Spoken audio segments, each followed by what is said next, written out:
Road to the IPO, le podcast d'entrepreneurs aguerris.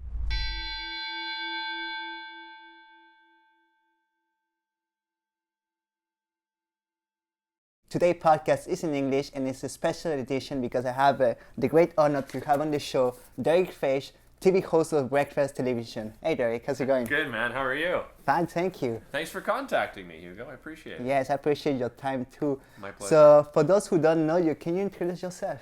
My name's Derick Fage. I'm the host of Breakfast Television Montreal. I'm in it'll be 4 years at the end of this year that I've been here in Montreal hosting the show. I mean, it was, of course, a great honor to be asked to come and host a show in, what I consider the most beautiful city in the entire country. It's I'm not new to Montreal. Yeah. Growing up in Ottawa, we were here all the time. We didn't have concerts that came to Ottawa. Heck, they didn't have a hockey team when I was growing up until 91, 92 was the first season. So if we wanted to see sports, come for baseball, come for hockey, come for concerts, this is where and it was only 2 hours away, right? So it was a fun road trip for everything us happens in Montreal at that time, Yeah, exactly. So, Derick, I'm very glad to have you on the show. Before we talk about television and you being a host, I want to talk about your childhood. Okay. We're going to talk about your journey because I watched your TEDx and I'm really inspired by that. So, what happened in your childhood? Can you explain it to us? Yeah, it was an interesting childhood because it was a mix of being incredibly well supported and a mix of having overcome some big challenges and obstacles. So I'll start, at birth. I was born with a fairly rare medical condition. I was born with what's called an imperforate anus, which means I was born without the actual anal opening, and I was born without a sphincter muscle, which really meant for the rest of my life that I would be incontinent. So I had to wear diapers till about the age of 13. The early years wasn't a big deal. Like any other child, you wear diapers, and it wasn't an issue whatsoever. But certainly my parents, they had to deal with it more than I had to, in those first couple of years, because there was a lot of complications. There was a lot of trips to the emergency room.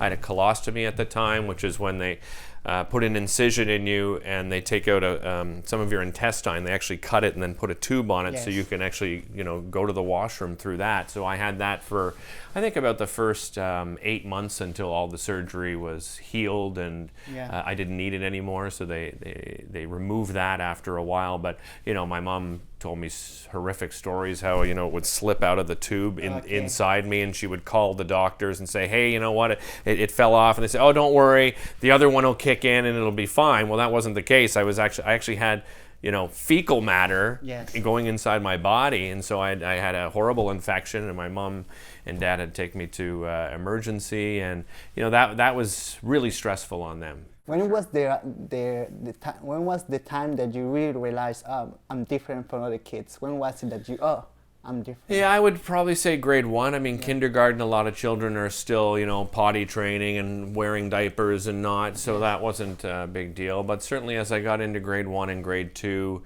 I started to realize that, I was the only kid wearing diapers, and, my parents had to approach the school and explain the situation. The school was kind enough to allow me to use the staff washroom, so I had my own key. I called it the golden key to the staff washroom. So, I had special privileges. I didn't have to raise my hand in class to go to the washroom. I was just welcome to leave.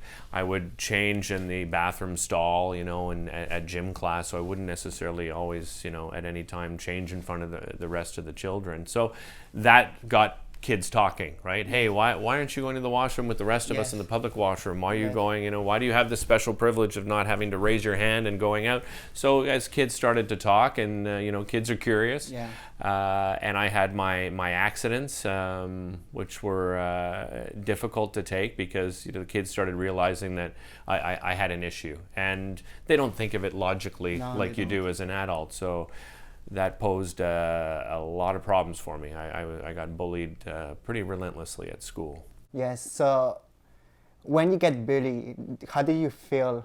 Do you think that, like you said, by experience, I also used to get bullied when I was younger because I don't come from here, but how do you feel? Do you feel like resentment to the other kids? Do you feel like to yourself? Yeah, I think there's a mix of personal guilt, Yes. where you put that on yourself, and you feel sorry for yourself sometimes, right? You know, why me? Why did this happen to me? Because I never knew of anyone else that suffered from the same medical condition. One thing that dawned on me, and I'm surprised it took me so long, but it was into my late 30s, maybe even early 40s, it sort of dawned on me, like, not one medical professional during that journey of, you know, finally when I could understand, when someone could sit down and explain to me what the problem was, not one person from the medical community said, hey, by the way, you're not the only person that has this. No way. There are thousands of people around the world that have this. As a matter of fact, when it comes to urinary incontinence, there's millions, hundreds of millions, right? But I think that would have been really, really reassuring. And when I tell the story to medical professionals, and I've toured quite a bit now speaking to medical professionals, you know, for them, sometimes it kind of clicks and like, oh, hey, that's a great idea, right? So yeah, I wish that would have happened. It didn't for me. So it was a lot of confusion. When you're bullied, you know, you suffer from anxiety. I suffered panic attacks. I had a lot of depression. Wanted to be invisible, you know? There were times when I spent a lot of time alone. And, you know, I had a great imagination, so I didn't necessarily, you know, I tended to be in the moment when I was alone. I grew up in a great spot. We had a beautiful house that backed onto a creek, so I spent hundreds and hundreds, if not thousands of hours in that creek. I mean, it was stretched miles and miles. Yes, that was your space. Yeah, it was my space. I was in nature. I always loved nature growing up. It was a place where, you know, if I had an accident, no one's around, right? I'm in the middle of nature, and nature doesn't care. You know what I mean? If you smell, doesn't matter. Nature doesn't care. So I felt very comfortable like that. And with my imagination, you know, I pretended I was going through the Amazon jungle, or I was a stuntman. We actually had a lot of steep hills that went down to the creek, so I pretended I was like a mountain climber. And I had a wonderful time. But it was tough because I also loved people. I always did. Yes. And I was super energetic. Crazy amount of energy. Do you fear going, like when you were a kid, do you fear going to school, like a Sunday night and say, oh, tomorrow I have to go to school? Do you fear? It was, I would lie to my parents that I had, I also suffered from a lot of stomach issues. So I'd get a lot of stomach cramps, a lot of diarrhea, and when you suffer from incontinence and you have diarrhea, it's a terrible mix. So yeah, I lied quite a bit and pretended that I was sick so I didn't have to face people the next day, to face the kids the next day. Because, you know, like there were lunch hours where I'd come home and the kids would throw me off the side of the hill, you know, down to the creek. They would beat me up. It wasn't fun. Yes. What about your parents? I think your parents were always there for you, your mom and your dad. Let's talk about your mom. She always, whenever something happened, she wanted to take care of that. You know? Yeah, my mom, we were very fortunate. My mom was a stay-at-home mom, so we got to come home at lunch, and if ever, you know, something occurred, my mom was like a super mom, and she wouldn't put up with it. So my mom would take me back to school. If, let's say it happened at lunch hour, she would take me back to school and then talk to a member of the school faculty and explain, hey, listen, my kid got beat up again. My kid's getting picked on. You know, he's getting shamed in the schoolyard. And she would make me tell her, you know, who the students were, and worked really closely with the school to make sure I had as positive experiences as I could. And you know how horrifying it is. I mean, you mentioned you were bullying. You don't want your mom or your dad or anyone to confront the bullies, because it's just going to make the situation worse. My mom, though, she said, you know what, could it really be any worse than it is? I mean, I agreed with her. I guess it couldn't really get that much worse. It was already that bad. So she made sure that, you know, they felt some responsibility for it. You know, I've always said when I talk to young people that one of the most difficult things for me to hear is how there's so much focus on the victim when it comes to bullying, you know. Oh, you know, let's get you some medical attention. Let's get you, you know, some counseling. Maybe we should put you on medication. It's like, I don't have the problem. I'm just living my life. It's the bullies that have the problem. Like, why aren't we confronting them and finding out what's going on with them? Why aren't they getting counseling? Why aren't they being offered medication? Maybe because we think that we have to help the victim. Yeah, and there's nothing wrong with helping the victim, but there's different roles in the way that we approach each person. And I know it's difficult to approach the parents of a bully, right? Because listen, I have kids. We all think our kids are great and that they would never do something like that. I think parents have to be conscious that if a parent does approach you and talks to you about the fact that your child is bullying someone, it's not an attack on you. Like, they're looking for help. Can we work in partnership to see what the situation is? I would imagine some situations can be rectified, and some situations are probably a matter of, I'm sure those parents themselves are not the best of role models. And perhaps that's why, or we don't know what's going on behind closed doors, you know, and what kind of family environment those bullies have. Because as you say, if you go and tell your kid is a bully, parents will feel ashamed. So, no, my kid, the first reaction is, no, my kid is a good kid. Yeah, they get defensive, and I understand that. But I would just say to parents, just listen. You know, this isn't a confrontation necessarily, and it's not easy for another parent to go to another parent, right, and have that conversation. I can guarantee you that. But yeah, my mom was played an integral part in making sure I had the best childhood possible. Yes, and with your dad, you used to have you call your dad when you had an accident, and you have to have a code to That's him. right. That's you have right. Dad have an accident. Yeah, it was pretty simple. Yeah. And you know, to paint the picture, I think when we talk about incontinence, we sort of walk on eggshells a lot of the times. And one of the reasons I wanted to share my story, because you know, when people think, oh, what, you know, you just had a little bit of leakage or something. No, man. Like, if I had diarrhea, I'd had it so bad some days I would have to tuck my pants into my socks so it wouldn't leak on the floor, right? I had to worm my way around the school to find the nearest payphone, or sneak into the nurse's office to call my dad. And like you said, I'd just call my dad up and I'd say, Dad, I've had an accident. I need help. And my dad could be sitting across from a very prominent client. He was a senior partner at an accounting firm in Ottawa. And he would excuse himself. He would just apologize. You know, he would say, Hugo, I'm sorry, I have a minor family emergency. We'll pick this up, you know, another time. And my dad would jump in his car. He'd always have garbage bags to line his seats so that I didn't ruin his upholstery. Or we'd cut holes in the bags, you know, and slide them on me. And, you know, my dad would sometimes not even be able to find me in the parking lot because I'm hiding, and he'd have to look around the parking lot to find me. So yeah, you know, with that kind of support, it's no surprise that I, as difficult a time as I had, I also remind people that I really did have great time when I was because you know, it wasn't every day I was bullied. It wasn't every day I had an accident, but the times that it happened, it had a great effect on me. And one of the great things with you is that when it happens, you have some great mental attitude. You say, okay, it happens, but this is an accident in a long life. How do you get to that mindset? I don't think I came by it by myself. Okay. I had very strong-minded parents. My dad was, he was sort of relentless. You know, I called my TEDx talk "The Relentless Pursuit of Happiness," and my dad was relentless in everything that he did. Yeah. You know, if he wanted to play a sport, he was the best at it. Like, he might actually won Sportsman of the Week at this resort we used to go to when we were young, because he was just good at everything. But it's because he was so highly motivated and he was relentless at everything he did. Things seemed to come naturally to him. And my mom, as I said, you know, she was tough as nails. You know, if something happened to one of her kids, you better watch out, man, because you're going to hear about it. So I think the combination of my dad being relentless and my mom being so tough-minded gave me the strength to get through it. And if I'd have an accident, like you said, you know, I'd have my cry, I'd clean up.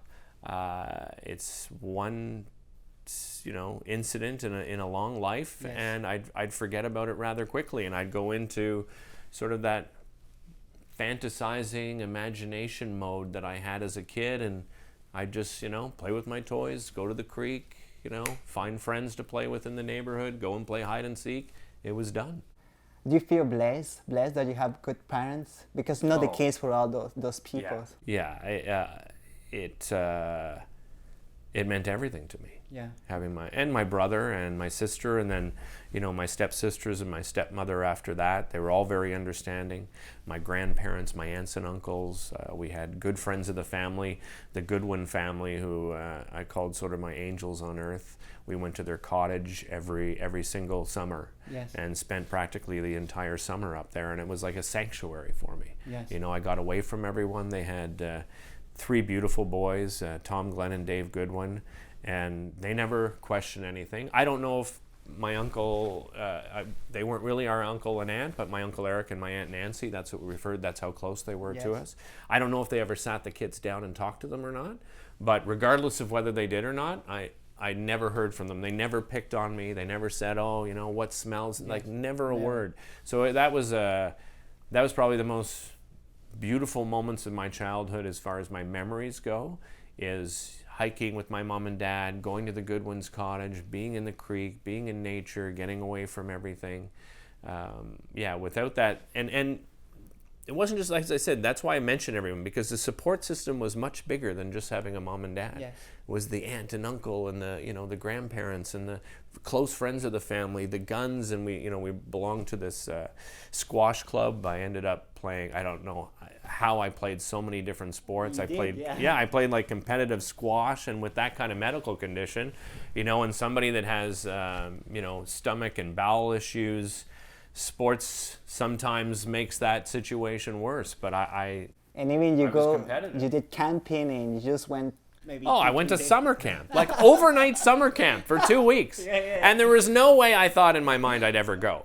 But my brother and my sister had gone, and it was an incredible camp. It was called Camp Otterdale, just outside Smiths Falls, and they had everything. And so my brother and sister come back. Oh, we went kayaking and canoeing and sailing and windsurfing and rappelling and archery. And so I finally asked my parents if I could go to summer camp. Trust me, I was scared to death. Yes. Like, I had nights where I would cry myself to sleep thinking, how am I going to go to a place without my mom and dad around and survive 2 weeks, right? But same thing, my parents did the same thing that they did with the school situation. We met with the camp owner and explained the situation, and we worked it out as best we could. It's because you wanted to be like any other kid, and your parents understood that. Yeah, for sure. And I had certain foods that I wasn't supposed to eat, like sugar and fried foods and spicy foods. What did I do? I ate sugar and fried foods and spicy food. Oh yeah, like we go for ice cream, and my mom would be like, what's going to happen if you eat ice cream? You're going to have an accident. And I don't care, man. They're eating ice cream. I'm eating ice cream, and I would suffer the consequences. Okay. Heck, to this day, I still suffer the consequences. I manage it better when it comes to what I eat. Yeah. But there's those times where say I'm at my cottage or something, everyone's having an ice cream cone. I'm like, screw it, I'm having ice cream, and I suffer the consequences. Derick, let's say now you're a parent, you have kids, and let's say somebody is listening or watching to the podcast and say, Derick, I have a kid that have the same medical condition as you. How do I support him? What can you say to those parents? I can say certainly in the medical field, I think it's getting better. Yes. I think there's a greater understanding. There wasn't the internet when I was around, so there are resources. I'm the ambassador of the Canadian Continence Foundation. We have a great website that shares information about urinary incontinence, fecal incontinence, new medical technology that's out there, medication that you can take, because some people just think, so for instance, pregnancy is a big one too, where a lot of women suffer from urinary incontinence after pregnancy, and they think it's normal, and they'll talk to each other, oh, you have it too, and I get leakage. It's not normal. It really isn't. I mean, you can, there are exercises you can do, there's plenty of different things. So I'd say, first of all, honestly, there are resources available out there, first and foremost, and build a support system around them. That doesn't just include you and your partner. That includes the siblings. That includes your community. That includes your extended family, the school system.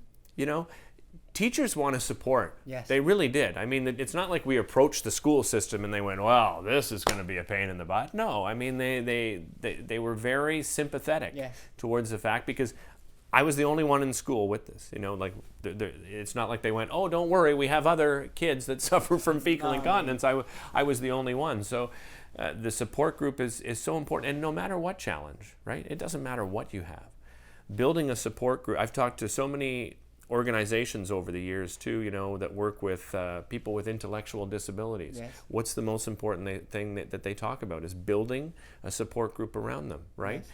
And you won't always have your parents there. So you need that extended community support. And I would say too, even outside of parents, if you're older, like myself, Yes.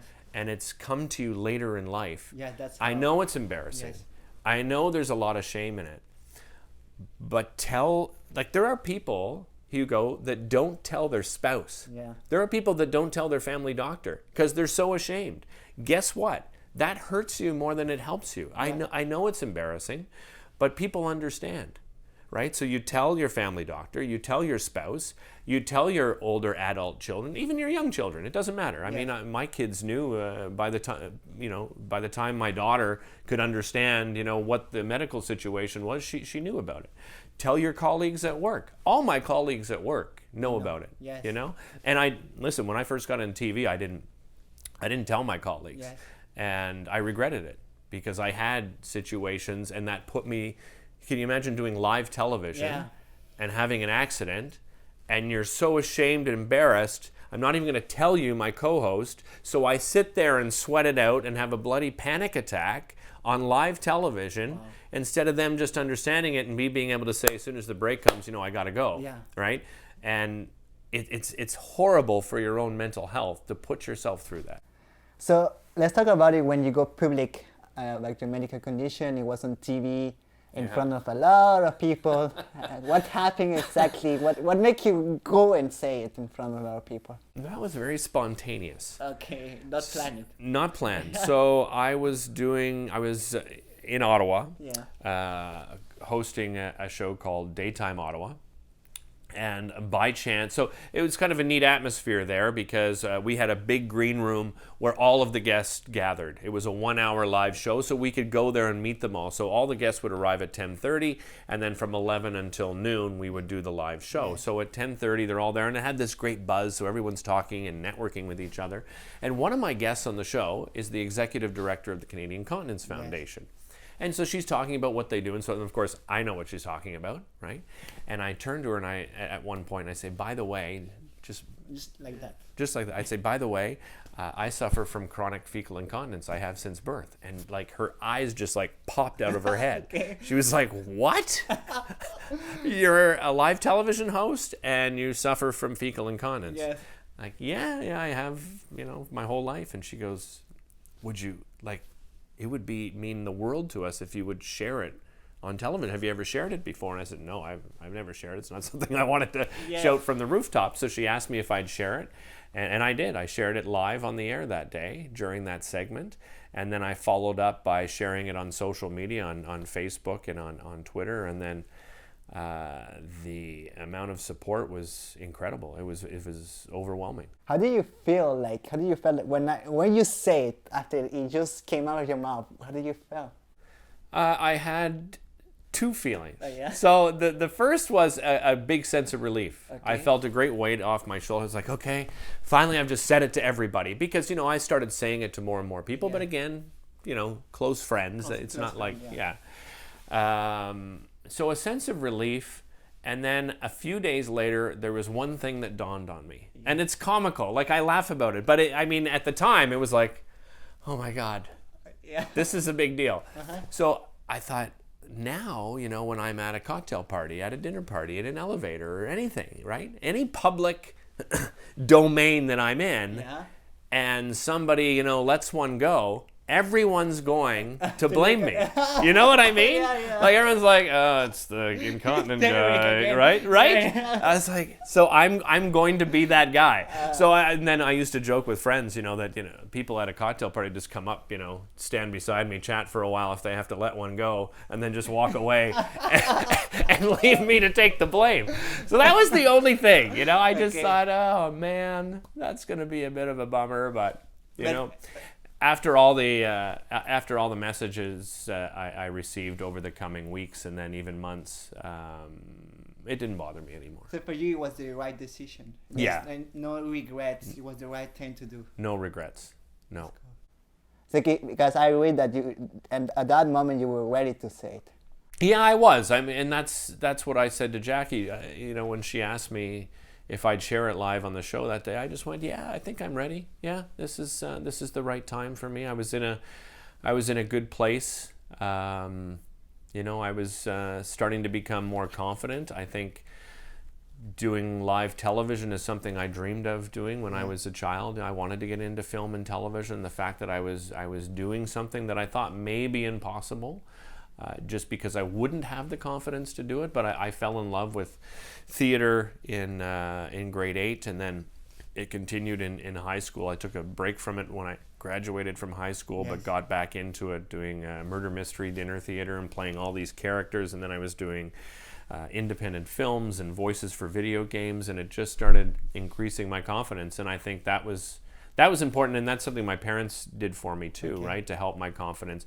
I had two things: a lack of confidence and an abundance of energy. So they had to find, you know, something for me to concentrate on. And sports was the first thing I did. I mean, I played everything. I played rugby and football and soccer and basketball, and I did competitive swimming. I did diving. I just immersed myself in everything. And then when I started to get passionate about theater, you know, I joined like the assembly committee at school, and I was writing plays and acting in plays and directing plays, and I fell in love with it. Again, great confidence booster, right? To get up in front of your entire school.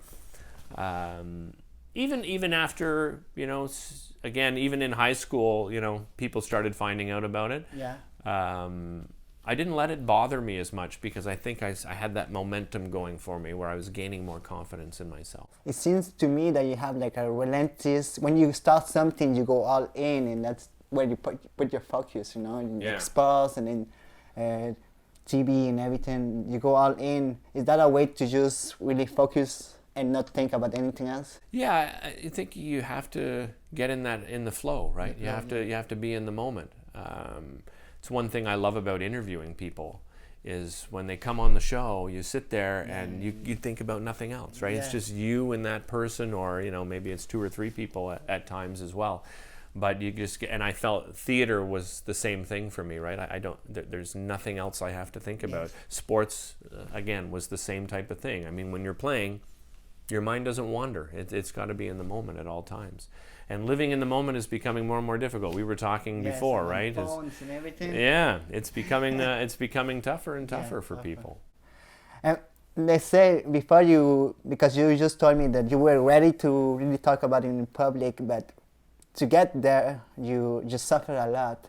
I think in your 20s, there was a time that you really, really were unhappy, you know, and then you were trying to almost kill yourself. Yeah, I planned my own suicide.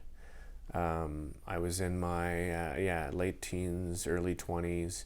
I was living with my best friend Gary Fields at the time, who was the first person that wasn't family or a close friend of the family that I actually sat down and told him, and that was an important moment for me to tell Gary. You know, I think I was 12 years old maybe. And he was very accepting. Like, he just went, "Man, I don't care." Right? And that was his answer. It was such a beautiful moment.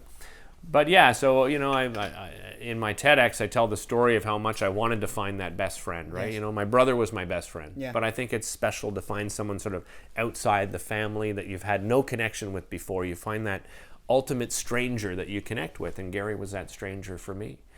And then as I got into high school, what did I want? I wanted a girlfriend. And I had a really difficult time with intimacy. And as desperate as I was for a girlfriend, I did have a few girlfriends. It scared the hell out of me to be intimate with a girl or woman. As soon as we started getting intimate, I would stop talking to them. I'd stop all communication. I wouldn't answer the phone calls. I wouldn't call them. So inevitably they'd break up with me. I would never break up with them because I was so desperate, you know, to be loved, you know. But I thought any girl would think I was disgusting, you know, because if we're in an intimate moment and I have an accident, What is she going to But think? it never happened. It never happened that you never happened those kind of situation with those. I had situations where, you know, I'd sort of have to take off Okay. to the washroom kind of thing, but I never explained why, you know. Okay. Just I would say, you know, I wasn't feeling well, sorry, I was sick, you know, I was nauseous or had a stomach ache or Yes. something like that. But yeah, I mean, I wouldn't even oftentimes get to the point where, you know, we'd even come close to getting naked together because, you know, and I wasn't really happy with my body image either. I was a very skinny kid my whole life, up until about 9 years ago, until I met this personal trainer, George, who's just helped change my life too. I weighed 129 pounds. No way. You know, at almost, I'm 5'11 and a half, and I weighed 129 pounds. Very underweight my whole life. But yeah, in that time, I wasn't just unhappy, I was depressed. I was self-medicating, alcohol and drugs, you know, smoking a lot of marijuana, drinking a lot. I planned to take my own life. I had bought some pills. I took a plastic bag and an elastic and had it on my side table. And I'd had a lot to drink that day, and I was lying in bed and, you know, preparing. Gary was actually already asleep. Yes. Down the hall, and you know, I was extremely upset. You know, I was crying, and I just started. I think I had just a moment of, you know, wait a minute. What if I took my own life? You know, how is that going to affect everybody else in my life? How is that going to affect the support system, right? Because, you know, I've sort of learned, like, life. I know we can be very selfish, Yes. but life isn't just about us, right? Life is about all the relationships that we have, right? And there's an effect on all those relationships. And so, what happens if I take my life tonight? How is that going to affect my mom and dad, my brother, my sisters, my stepmother? You know, just down the list I started going. My grandmother, who was still alive. And, you know, Gary's my best friend who supported me all those years, and, like, he's down the hall. Yes. So he's going to wake up and I'm going to be dead, right?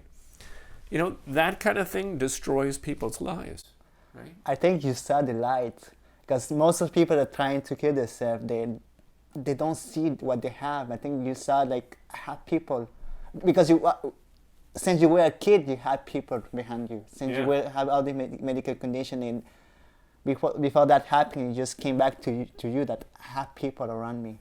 Yeah, I was fortunate, because not everybody finds themselves in that position, right? That's the ugly reality of mental illness. Is it depends on where you are, because mental illness is such an individual thing, right? You know, anxiety and depression and you know, schizophrenia. I mean, it just goes on, and you can't treat everybody the same way. You can't even treat everybody the same way that are suffering from depression.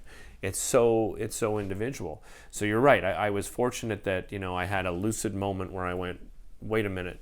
You know, I need to think about this, and realize that. And I kind of fooled myself for a long time.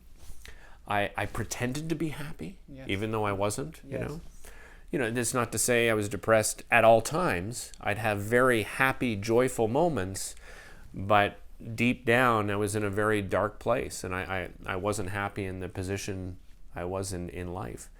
And so I decided in that moment that not only do I owe it to them, but okay, I have to figure something out here. You know, I have to pull myself out of this. How am I going to go about that? And I decided I'd start telling more people. And so I started sharing it with not just friends, I'd share it with acquaintances, you know. I'd share it with the odd person, colleague at work. You know, again, I wasn't shouting it from the rooftops, but just to give myself more of a comfort zone and understanding that how important that support group was. Maybe it's a good idea to start building it, right? Building it even more. So if those people meant so much to me, what if I increased that support around me? What effect would that have on me? And it had an an incredible effect on me. I think for any kind of medical situation, the best way to go is to communicate and talk about it. Whatever is what you have, whatever is anything medical conditions, to communicate with the people that are around you. Yeah, and people are understanding. Yes. You know, I was always fearing that, you know, if I shared it, people, are going to find me disgusting, and you know what, end a relationship. It's never happened. Never happened. Not once. Never happened, right? And like I put myself through years and years of that, and not once did it happen. Yeah. Right? But I think, there has to, I had to mature too, right? Just like, I wouldn't tell kids when I was going through elementary school, because they don't have the capacity to understand and think about it logically and realize that it's not your fault. You know what? Don't worry about it. Let's go out and play hide and go seek. They don't have that capacity, whereas we as adults, for the most part, have the capacity to do that. I think one of your biggest strengths is that you communicate well your medical condition, And when you went public, what happened after that? You become an ambassador of the Canadian Continence Foundation. That's right. So what is your role with the Canadian Foundation? I think it's really to share my story, to help raise awareness, to let other people know that there are other people like you out there, to give an understanding of how many people there that are living with incontinence around the world. The estimates are 400 million people. That's a lot of people.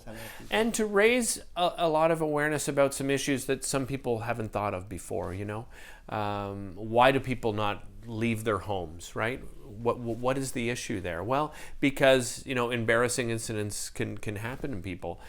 People often, have asked me, what kind of products do you use? Do you use protection and so forth? I've always just used toilet paper. I sort of make a pad in my underwear and use toilet paper. There are a lot of excellent products out there. However, the problem is, and I can speak just from a male perspective, is if I bring a product into to a friend's house for a dinner party, okay, or I go out to dinner at a public restaurant and I need to change, right? I go into the stall and change, and that's private, that's all well and good, but what do I do with the rest? With the rest, right? Like, I'm not going to walk out of the stall in front of other men and like, excuse me, I'm just had to put this in the garbage, right? It's embarrassing. Yes, it is. Right, but people don't think about that. And then the other thing. And by the way, a woman that I've been in contact with, who sits on a board that talks about incontinence and the issues and so forth, has approached government in the UK. This is something she had thought about for a long time, and she saw my speech in Rome, and just felt sort of overwhelmed with the fact of how much this affects people. Yeah. And I had brought up the idea of, it's very difficult when you can't get into a public washroom. Like sometimes, like if I have an emergency situation, a store isn't going to allow me to go into their store and use their washroom. Unless it's a fast food place, right? Yeah. If I go to a retail store down the street here and say, I'm sorry, I have an emergency, can I use your washroom? They don't let you use it. I know. Why not? Okay. Right? So we wanted to have, I'd like to have some kind of encouragement for people just to, they always bring up, what if it's somebody, wants to come into my washroom and do drugs and that is less than 0.1% of the situation that will ever happen. You know what I mean? Yeah. What if a homeless person comes in? So what if a homeless person comes in? They're just using your washroom, right? We have to be a little more sympathetic for people. And that can be in a lot of different ways. So that was one thing that I started talking about, is the fact that if you want people to get out of isolation, you have to give them opportunities, right? The other is isolation. Right? I can speak personally, because I isolated myself many, many times over the years because of my condition, but people are isolating themselves for a number of reasons around the world. The Red Cross has called isolation an epidemic. They say that 10% of the world's population feels lonely and isolated. That's scary, man. Yeah. That is a scary number of people. Right? And for the Red Cross to call it an epidemic, you know how serious it is. Yes. And then in the UK, they felt that it was so serious that they actually presented a minister of loneliness. Oh, wow. The first country in the world to do that. And there's so much people around and we feel lonely. Isn't that amazing? It is. Right? We were talking about that off camera. Yeah. You're in some of the biggest cities in the world, and people feel lonelier than they do in a small town. Yeah. Right? True. Because we're not talking to each other. We don't have that human connection as much as we used to, that spiritual connection, for many different reasons. There's so many distractions. Like we just become strangers all the way. Nobody knows anyone, and it's becoming normal. I don't know. Yeah, I would suggest to people that, when you're with friends and you're with family and, you're with your children, you're with your spouse, if you take away those distractions, you'll find something really special and really beautiful of just sitting there and having conversations. You remember we used to have conversations where you'd say, oh my God, what's that actor's name? And all of us around the room, right, would go, oh my God, trying to figure it out. Now we grab our phone and we go, oh, the actor's name is this, right? Yeah. And it just kills conversation, right? Like we can't even take like 5 minutes anymore to try to, work our way through something, right? What's that? Oh yeah, let me check. Yeah, let me just check in. I don't know. It's an incredible phenomenon. There's, you used to, I don't know if you know a motivational speaker by the name of Simon Sinek. Yes, I do. Love him. Yeah. He's incredible. And he has this great piece when he talks about being at a meeting. Remember when you used to be at a meeting? First he shows the example of this is what a meeting's like today, yeah. right? We're sitting in the office, right? And you and I are waiting for the meeting. Yeah. Right? And then the chair comes in, they're ready for the meeting, and we all put our phone down, right? And we start the meeting, right? Yeah. And then we go like this, and then we like, okay, yeah, no. Right? And as soon as it gets boring, we got. Oh. Yeah, you're back on it, and sorry, I don't mean to be rude. It's just a quick thing, but it is rude, right? We're like, oh, sorry, it's rude, but I have to and there are people they understand. Okay, no problem. yeah, because they'll do the same thing. Do the same thing. But then he goes on to say, remember what it was like before we had cell phones, getting ready for a meeting, and I would say, oh, Hugo, I heard your mom was in the hospital. How's she doing? And and then we'd have like an actual oh, your son graduated, I understand, from grade 6, congratulate. Like we'd have these kind of conversations. We'd get to know each It's other. because we were forced to talk, we didn't have any escape. So, Yeah. May as well talk, And it's not to say I'm not guilty of it. I do it. We have meetings at work, and I'm like, some of us even bring in laptops, and we're working during a meeting, right? Yeah. We're like having conversation. Oh yeah. Oh, okay, yeah. Right? Yeah. So your role as the ambassador of the Canadian Continence Foundation is to bring awareness to people. That's right. To do speak at conferences, to bring more awareness to the medical field as well. Not just the public. To work on initiatives to try to better support people that are living with incontinence, to provide more resources for them. We're always collecting resources. I mean, it's a big challenge because, how do people reach out these days? It's social media, but it's very difficult in this situation because, if somebody follows us on Twitter, it's basically them publicly saying, I live with incontinence. Okay. People don't want to do that. You know what I mean? If people, like our Facebook page, and I'm not saying that people are necessarily going to recognize that. I just think, just trying to think of it logically, if I wasn't in the position I'm in now, if I go back 15 years ago and social media is big, would I follow Twitter and like the Facebook page of the Canadian Continence Foundation? No. Well, probably not. Yeah. I might, if I see them, I might, follow them, just click on some of the information that they have or go to the website. But people don't want to talk about it, right? It's a stigma. It's. I like to think of it as maybe it's that next one after talking about mental health. Yeah. Maybe it's the next stigma that we're going to start talking about more because in developing countries, if you're living with incontinence, you're ostracized. Yeah, you can't get a job. You're kicked out of your community, right? I mean, your spouse will stop loving you. I'm not saying in all situations, but in the developing world, from the conferences I've been to and people talking about it, the stigma there You think it's bad in, in Western society? It's worse, and it's destroying people's lives. True. And there's no reason for it. Well, you hear you hear a lot of stories, like the lady that stayed at home from 28 years. Yeah. Yeah. Woman reached out to me after I went public and told me that she hadn't left her house in 28 years except to go to medical appointments and to get groceries. Yeah. You imagine feeling that ashamed and embarrassed that you can't even leave your home? Another woman reached out, said her father hadn't gone to a wedding, a funeral, a family gathering of any kind in a year. People telling me that they haven't told their doctor yet. They haven't even told their spouse that they're living with incontinence. That's not helping, no. Right? But if you think that you're alone, if you don't realize there's 400 million people, that's part of my role, is to make sure that more people are aware, and especially the people that are living with it, so they go, oh, okay. And to be an example, listen, I'm doing a live 3-hour television show. Yeah. 5 days a week. I do public events. I MC things. I go to charity events. I go to the theater. I go see comedy.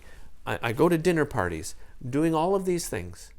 And yes, every once in a while, I'll have a difficult moment. Yes. It'll be an embarrassing moment. I promise you that's going to happen. I can't guarantee anything other than that will happen, for sure. But you know what? People don't care. They don't. They really don't. People are understanding. And if you get, it's not to say I haven't had people talking behind my back as an adult, yeah. Right? It's happened, but I have more people supporting me than more people talking about behind my back and snickering at me and making fun of it. For anyone that is there inside the house, you recommend them to get out and just get out and... Yeah. I mean, the worst thing that's going to happen is what I explained, right? Is that I had diarrhea so bad I tucked my pants into my socks, and that's happened many times. It happened to me at the Turkish embassy in Ottawa. Okay? Like I was a grown man in my 40s, and something I ate I maybe didn't go well with me. I think I had dessert, which I was telling you I shouldn't eat sugar. Yeah. But here I was, right, putting myself in the position, I better be polite. I'm at the Turkish embassy, instead of just politely saying, I'm sorry, I can't eat sugar, I don't eat dessert. I eat it, I suffer the consequences, and then I have one of the most embarrassing moments of my adult life where I have to tuck my pants into my sock. I went to the washroom. Security actually followed me to the toilet. Okay. Like I was horrified. Like what am I doing in your bathroom, man? Like, just, can you leave me alone? Yeah. And then they followed me back. So I literally walked back into the dining room. Yeah. My co-host at the time, Lois Lee, is in there. Yeah.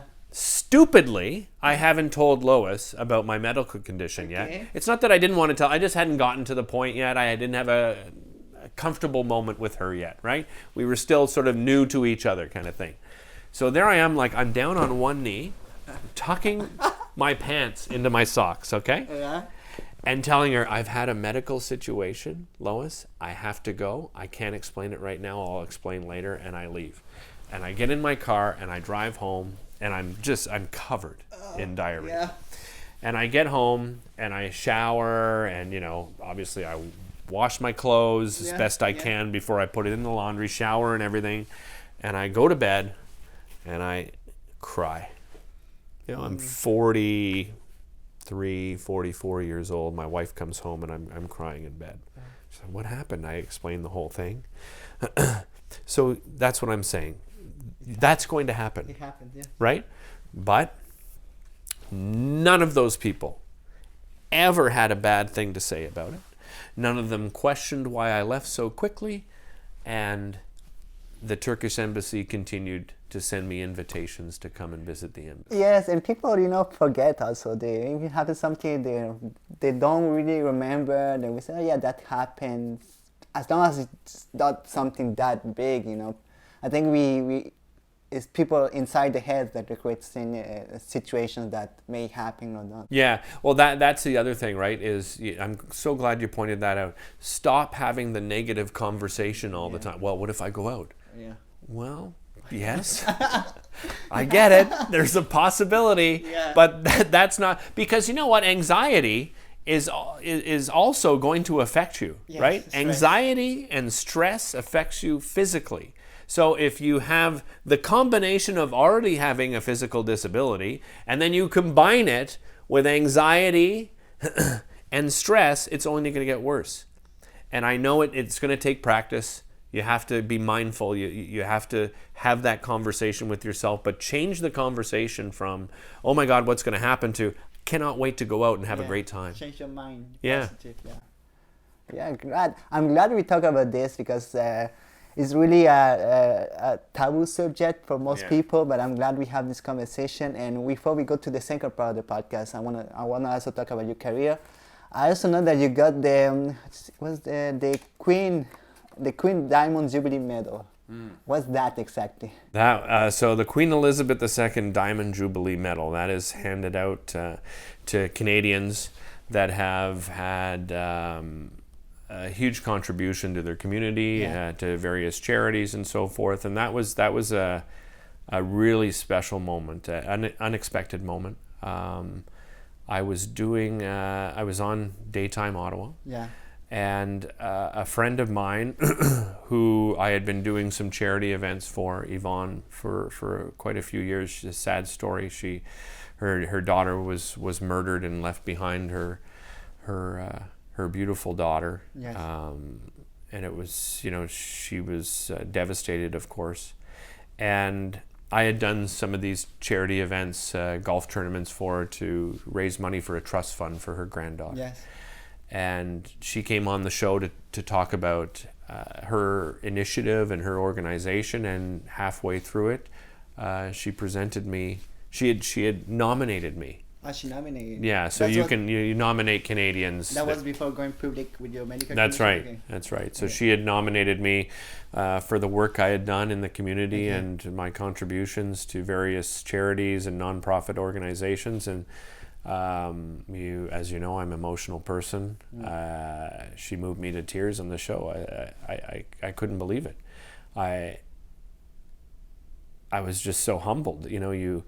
You offer and volunteer your time because you love it, right? Because you enjoy doing it, because you see how meaningful it is to people, right? And when you do that, the thanks that you get is more than enough, right? And so Yvonne nominates me, and they accepted her nomination of me, and she presented it to me. And funny enough, I went home that night, and I said to my wife, look at all these incredible people that I've met over the year that have done so much more than I've ever done. Like I'm not, worthy of something like this. And I start naming people, and she's like, whoa.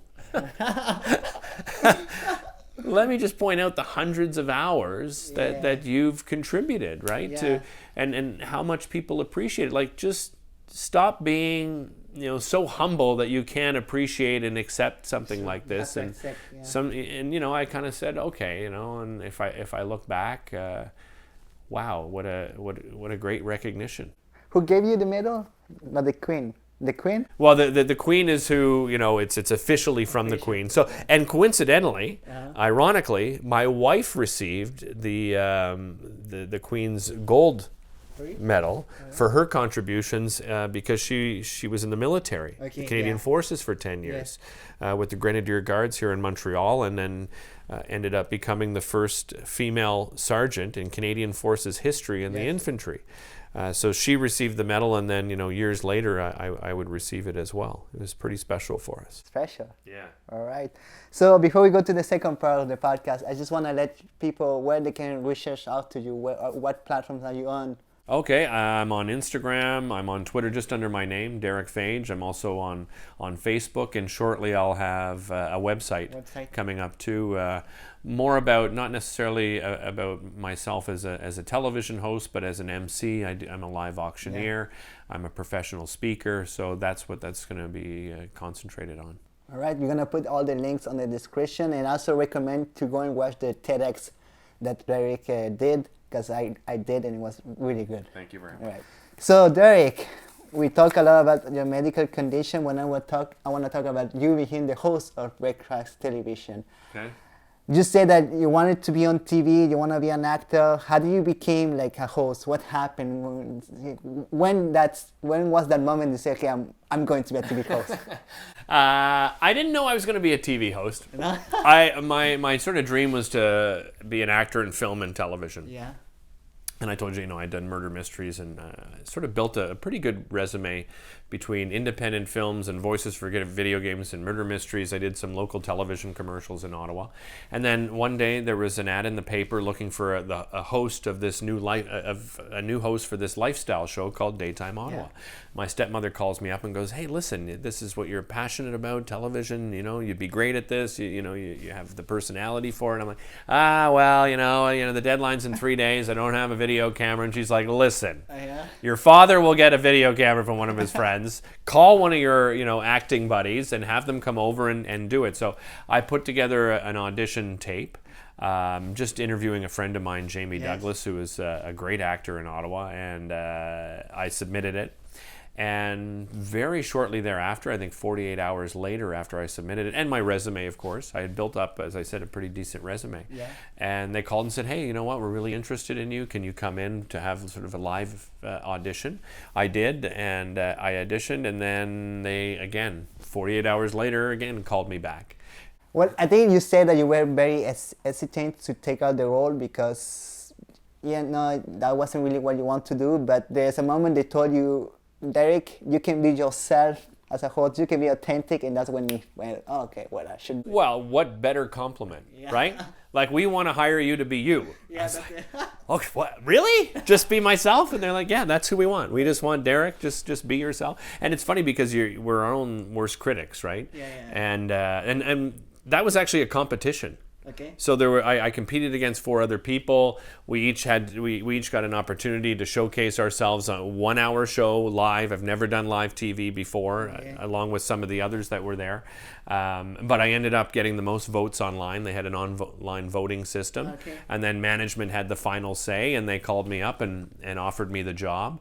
I was working at my dad's accounting firm at the time, so I basically went into the managing partner, Jerry Levitz, and said, "Hey, because they were letting me, audition and do that sort of thing, so they knew what my dream was." And I had to ask him, can I split time between here and the television station? Luckily, it was only a few blocks away. Yeah. And Jerry kindly said, "Yeah, let's talk to some of the other staff members and see if we can fill in your time," because I would come in the morning and then I would leave for about 2.5 hours and then come back. Okay. I offered Jerry that, I'll work overtime. I'll still do all the same tasks I'm doing now. And he said yes. And then that first year, I worked both jobs. Yeah. I made $50 a show. Okay. Second year, I did both jobs. I made $65 a show. Third year, I made $100 a show, still doing both jobs. Okay. All right? And I would beg my supervising producer, Lynn Whitehead, probably once every 2 or 3 months, that if I could ever do this full time, I'll do anything, right? And then my co-host TL Rader ended up becoming my co-host because it went from Catherine Marion to Melanie Surjak to TL. And when TL came on board, I think they saw the chemistry that we had, and they liked us so much that they offered both of us full time. Yeah. It was a difficult decision. I took a big pay cut. I'd been working at my dad's firm for 18 years. Okay. So, I was making a good living. I had good benefits. I would leave all that to go and do community television, who had great benefits in their own right, but, certainly a salary cut. Never regretted it. Never regretted it. No. And now today you're the host of Breakfast Television on City. That's right. So how do you feel about being working at a TV community, now being one of the biggest hosts on TV? When they offered me the job, I couldn't believe it. You moved out from Ottawa to Montreal. That's right. And that was a big challenge in itself, right? Because all my family was in Ottawa. I had my daughter was from a previous relationship with shared custody, so I knew that I couldn't bring my daughter here. I had a stepson again, that we couldn't bring here. My wife is from Montreal. And again, she was had a job at the federal government that she couldn't give up. So I do a lot of commuting back and forth between Ottawa and Montreal. The nice thing is too that my wife comes here as well and stays with me. My daughter comes here in the summer and stays with me quite a bit. And my family loves the fact that they have a place to come to in Montreal now, because they all love Montreal. So it's again, it was a difficult decision on one level and an easy decision when it came to career, right? I mean, this is what you aspire to. This is one of the biggest markets in the entire country. And I had already met the crew. I'd already met the on-air personalities. I love them. And, in those last 2 years in Ottawa, I was producing the show by myself. I was hosting it with a rotation of guest co-hosts, so somebody different every day, Monday to Friday, doing a live television show, producing that by myself. That was 35 guests a week I was booking on my own, plus doing charity work, plus, going to social events, plus having, to balance family and life. Yeah, I was doing everything. And then I came here to replace Joanne Vrakis when she was on vacation and when her mother unexpectedly passed away. And I saw this team, right? And Ottawa was great. The volunteers I worked with became great friends of mine. I loved the atmosphere, but I came into a team of professionals, right, with multiple producers, with professional cameramen and audio and graphics and director and on-air hosts that have been in the business for years and years. It was refreshing not to have to do everything by yourself, and I felt so welcome. It makes your job more easy. Yeah, for sure. And I got along with everyone. It was a good fit. It's from 6 to 9, huh, the show? That's right, 6 to 9, Monday to Friday on City TV. One of the things as a host, you have to wake up early. Oh, man. Everyone always asks, do you ever get used to it? You don't. What time do you wake up? I get up between 3:15 and 3:30 every morning. So I go to bed at about 8:30. I usually go to bed at 8, read for as long as I can, because reading, I don't know why, but it puts me to sleep. So I read, and then like 5 pages in, I'm gone. But I usually go to bed, 8:30, and then get up at between 3:15 and 3:30. I like to get to work early. I'm usually there by about 4:15 in the morning. I get to walk to work, which is great. So I don't use. Just near here. It's just about a 10-15 minute walk from here, which is fantastic. So how do you prepare? You arrive there at 4 o'clock. So what's your preparation, your routine before going on TV? So when I arrive at the station, I go through a lot of the newspapers. I usually go through 3 in particular: Montreal Gazette, the Globe and Mail, National Post. I do a news search too, a Google news search, just to find out what's happening in the world, to be prepared to talk about different things. We do what's called our BT newsstand every day. So Joanne usually checks what's making headlines on the French side, French newspapers. I check what's making headlines in the English newspapers, and we try to do things that reflect Montreal in our community, but we also talk about international news, national news as well, or even sometimes it's a quirky story, just something a little different than the usual news we try to pull out. And we do that sort of twice during the show. So, I spend a good amount of time, because you want to get something that isn't already going to be in our headline news. So you want to find something on that kind of page 3, instead of page 1. Exactly. Then I review all of the guests I'm going to be interviewing. So our producers put together a package for us, and I review it. I usually prepare cue cards for each of my guests, just so that I don't often use it, but I find if I type it out, I retain it. We have a meeting at 5 o'clock every morning, so we go through my newsstand items, Joanne's newsstand items. We go through our entertainment, because we like to do local entertainment of what's happening here in Montreal. We do some national packages too when it comes to entertainment, but we like to put a better focus here, what's going on locally. Our news writer, either Andrew, who's our regular news writer, or Tula, who does some of our news writing when Andrew's away, they go through all the headlines that they're going to be talking about. Just so that, if the rest of the team notices something that may be big that's missing, usually that's Joanne, where she's like, hey, you know what, did you did you hear about this story? This is a big story. We got to make sure we include it in there. So that's a great sort of brainstorming for us. And then our producer, Freddie, who kind of chairs the meeting, he goes over all the guests that are coming on the show. Our director is there as well, and our graphics person, so that if anything comes up, oh, wait a minute, that's a kitchen segment, we didn't realize it was. We'll make sure that, everybody on the floor recognizes it's a kitchen segment, so it's not a surprise. I see that your team is very organized. You have a lot of, you guys do your job as a host, and also you have a very big team that really can bring a lot. But what I see also, because we're running out of time, but I just want to say that you guys do a lot of social media. Yeah. And that's great because that interacts with people. Yeah, that's it. We tried to boost that, right? Yeah.